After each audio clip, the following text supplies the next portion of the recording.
Hello and welcome back to the Bald Book Geek. This is a video I wasn't going to make. With everything that happened, it's taken me a little bit of time to get to this, but I felt like it was important. We've all heard of DrivethruRPG. They have some very interesting rules of conduct which effectively take away your right as a producer of content for them to criticize both publicly and privately. It's very bizarre.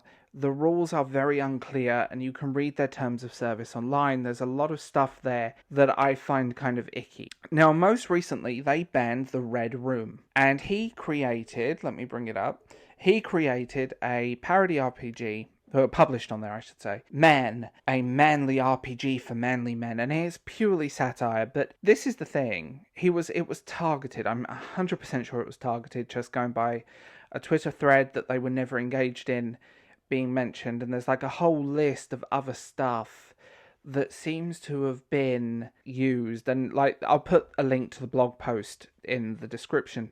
This is not the first time this has happened, but their reporting system is broken as hell. Anyone can report you, and the report system, how it's handled, and it's very open to targeted harassment, which is something that goes down a lot. Some pinkhead freak doesn't like you and they're going to try and destroy you. Hi, Tim. Like, the targeted harassment that this is open to is extremely uncomfortable and not something I agree with in the slightest. It's also a fundamentally broken system. Like, there are countless videos. I'm going to link to another video that did it far better than me in discussing the legal side of all of this. This is where the problem lies. There is an element of hypocrisy. They take down one thing, but there's a lot of stuff on the site they have which technically kind of violates their own rules. But again, targeted harassment. Someone doesn't like you, let's bring down your content, let's get it taken off of there. And there's a lot of morons on Twitter right now agreeing with DrivethruRPG and all of this, but this is just uncomfortable. This is not the usual thing of someone going, okay, this doesn't meet our standards, we're going to remove it or ask for a revision. Fine. They didn't warn the guy that they were deleting his account, it just happened. I used to buy stuff from them quite regularly, and now the Vampire the Masquerade stuff was brilliant on there, and now I will never do that again.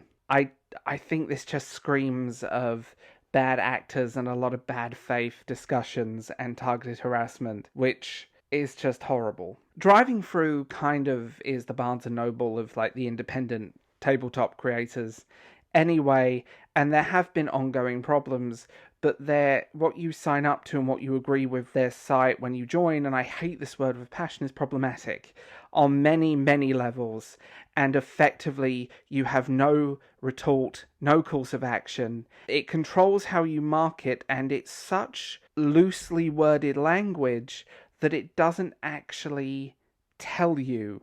So it could be what one person finds a problem, not what actually is the problem, if that makes sense. The issue with that is that any content creator, independent content creator, is at risk from stuff like this. Someone doesn't like you, they will go after you, and loosely worded legal agreements and TSO are some of the worst things that you can say and do on this app. Across the internet, it's really interesting. If they get a little gang of people and receive multiple reports, there are so many problems here. And I want to say this, like, parody content is a thing, and honestly, if you find something offensive, just keep scrolling.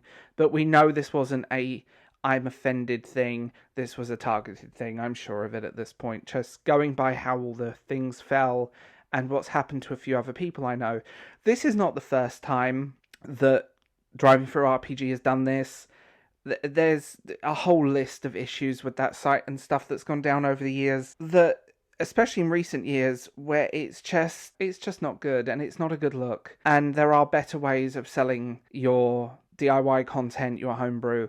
There are countless ways of doing it, and I think Driving Through, honestly, is a bit of a relic. The website alone feels like something from 20 years ago, but also just their sort of terms and policies are extremely dangerous and open to misuse by the general public. You know, it's funny how they won't take down something that's explicitly sexual, but anything like this is, air quotes, toxic masculinity. There's a whole list of just crap surrounding this. Again, I'm going to put 2 links in this video. But I don't agree with censorship. It's a parody. We're not always going to agree on things, but knowing that their terms of service are so open to abuse and so open to the destruction of people's content that it just screams of it's absurd at this point. It's not just the Red Room, by the way. This has gone down many times before and will probably go down many times again. Again, open terms of service that are very vague, that don't quite tell you what you can and can't do, but use vague legal language that is not good. And I feel like there are a few sites that do this. What do you guys think? That's my big question with this. What do you guys think about this whole situation?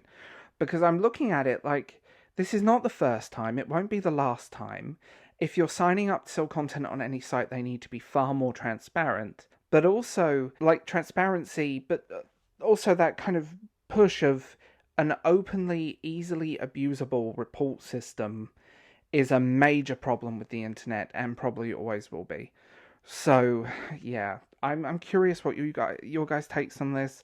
I'm curious what you guys think, because they've got some great content on there, but I just refuse to use them now because of all the stuff. There's a whole list of things that have gone down in the past. So tell me what you think in the comments below, and like and subscribe. Fun.